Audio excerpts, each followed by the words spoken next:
So what we've seen happen is that there has been a series of special congressional elections, the third of which just concluded Tuesday night in Georgia. And I do think that what happened in Georgia combined with what happened in Kansas are kind of a distant early warning signal for the Republicans and or the Trump administration. Okay.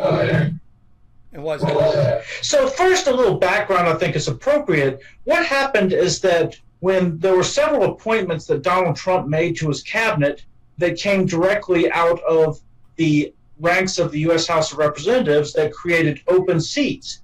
And all of those open seats are being filled this spring. So there's one in Kansas, there's one in Georgia, there will be one in Montana, and there will be another one in South Carolina. So all of those 4 seats are in stereotypically Republican districts, yet what happened in Georgia has started the whole ball rolling where the Democratic enthusiasm has been much greater than what I've seen in some time. More specifically, if we were to go back to November 8th, one of the big weaknesses that Donald Trump had nationally and to a smaller extent in certain parishes here in Louisiana is that he underperformed relative to what Republicans should get in affluent districts. In other words, his constituency was more of a middle class and or blue collar and or rural constituency. His constituency was not so much grounded in more affluent and white collar areas. So locally, I saw big declines in support relative to what Mitt Romney got in places like Jefferson Parish, in East Baton Rouge, Lafayette, Caddo, and so forth. Nationally, I saw declines in Trump's support in affluent suburbs in places like Atlanta and Dallas that stereotypically would not be thought of as Democratic-leaning areas at all. The point of this background story is to kind of set up what happened in Georgia, because this is a district in the affluent northern suburbs of Atlanta that voted more than 60% for Mitt Romney. It also was once the district that Newt Gingrich represented. And this district went from over 60% for Mitt Romney to 48-47 for Donald Trump. And almost immediately that narrow margin got the Democrats enthusiastic because it just so happened that district had a congressman named Tom Price who Donald Trump was nominating for his cabinet. So you have a congressional special election in an area that on the surface trended Democratic, and the Democrats wanted to make this kind of a test case as to can they demonstrate that there's unpopularity out there for Donald Trump. And as this election was going on, the Democrats' appetites were further strengthened when they came far closer to winning the special election in Kansas, which preceded this Georgia race by a week.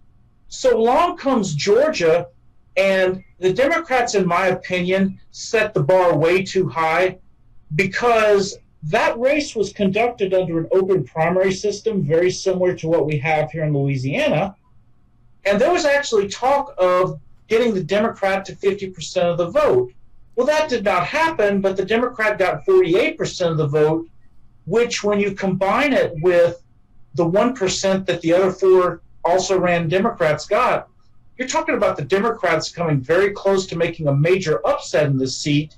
We won't know the official outcome, of course, until the runoff on June 20th, but in the meantime, we have additional political entertainment in the form of a special election in Montana on May 25th.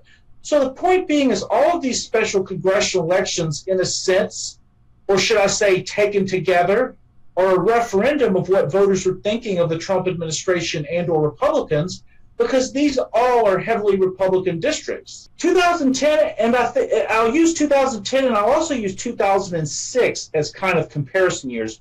First, to answer your question directly, in 2010, one of the things I'm a firm believer of, and I'm certain I've mentioned this on your show before, is that I believe that election outcomes can kind of be predetermined by external things that are happening beforehand. In other words, like changes in party registration, partisan enthusiasm in primaries, and how special elections go. all of those external signs to me can point to how things possibly could go in a midterm election.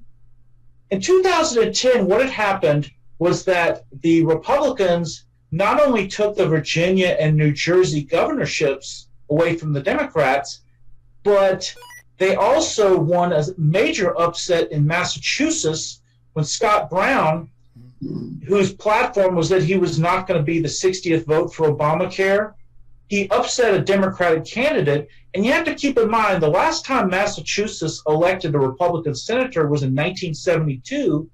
For a Republican to win by a bigger margin than the Reagan landslide in 1984 in that state, to me was huge because it sent off signals that there were problems with the Obama coalition.